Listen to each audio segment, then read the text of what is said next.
So in class, we've been trying to solve equations that have absolute values in them, and we talked briefly. You'll see these examples here.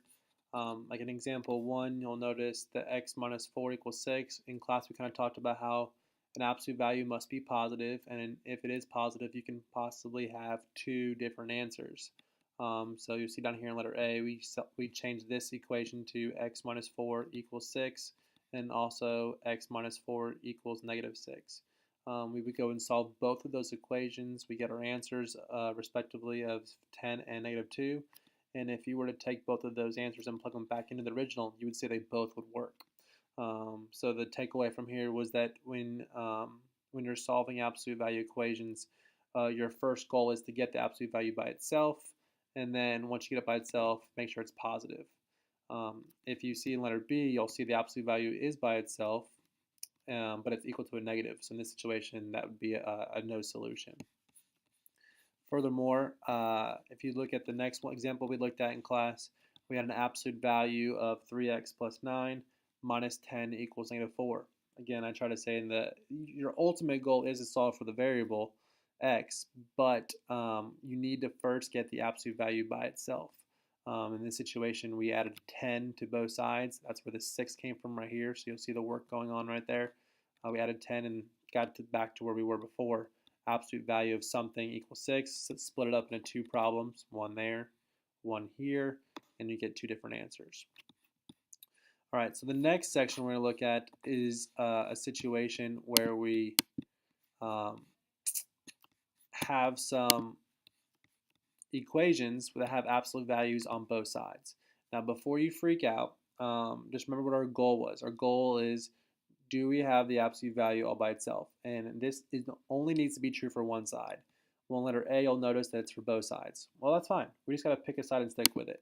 Okay. So what we're going to do is write the first one for letter A, 3x minus 4, absolute value of that. When is that equal to the absolute value of x?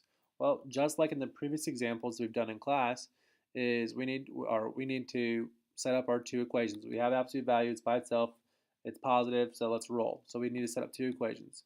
One is the original, 3x minus 4 equals x. Notice the same thing. Now the absolute values are gone. The other one is we make the other one the other one negative. So you'll see 3x minus 4 equals negative x.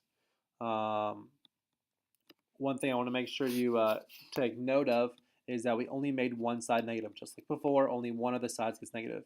Some of y'all might be inclined to put a negative out on both of them. No, you just end up making it canceling each other out.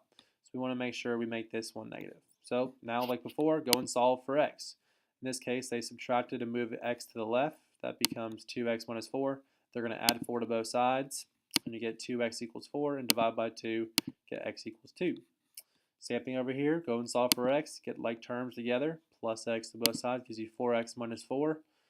Add 4 to both sides. We get 4x equals 4. And then divide both sides by 4. And we get x equals 1. Okay. Same idea as before. It does end up having absolute values on both sides. You can plug both of these answers back into the original and see if they work and check from there. All right. There's a little check work right there. In letter B, same idea. Do you have the absolute values by itself? Well, you have one of them, and that's the one you need to worry about. Okay, so you'll notice the 4x minus 10, that absolute value is all by itself. So we're going to use that side, and we'll make this one negative when we have our other negative one. So here we go. You'll notice the original one, 4x minus 10 equals 2 times 3x plus 1. Notice how the absolute value changed to a parentheses in the situation. Okay, this one technically would have parentheses, but it just wouldn't do anything. Now look at the second equation. Notice the 4x minus 10 stayed the same, and then they added a multiplying by a negative 1. You could put it there. I like to put it in front, but either way, what's a negative 1 times 2? It's negative 2 there, right? Because we're making the whole side negative. Even up here, you're using only one term. In this situation, when you have two terms, they both need to be multiplied by a negative. That's where that distributive property comes into play. All right, so on the left side, start solving. We did the distributive property, 2 times 3x, 6x, 2 times 1 is 2. Continue on and solve. We get an answer of x equals negative 6. Over on this side over here, again, we have to do the 2 times negative 1 if you want to start off with that part.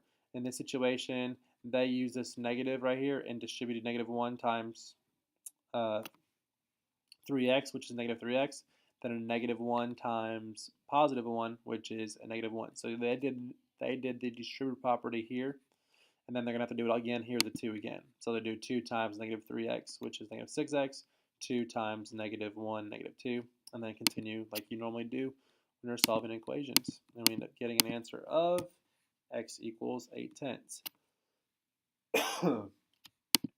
So this just summarized, if you're trying to think about it, is in the previous examples, the goal was to get the absolute value by itself. We did. Once you get it by itself, you set up your 2 equations. That's the biggie for absolute value. You get your 2 equations, one in which the side is the same thing, and the other one is going to be when one side's going to be negative, and the side you're making negative is the opposite side of the one that you're getting all by itself. All right, in situation A, you have 3x minus 4 equals x here. If I would have made this negative, this 3x minus 4 negative, you just had to put it up front and do the distributive property here, and you would have noticed you would have got the same answers first of the solutions. All right, you can plug these back in and get answers and check them.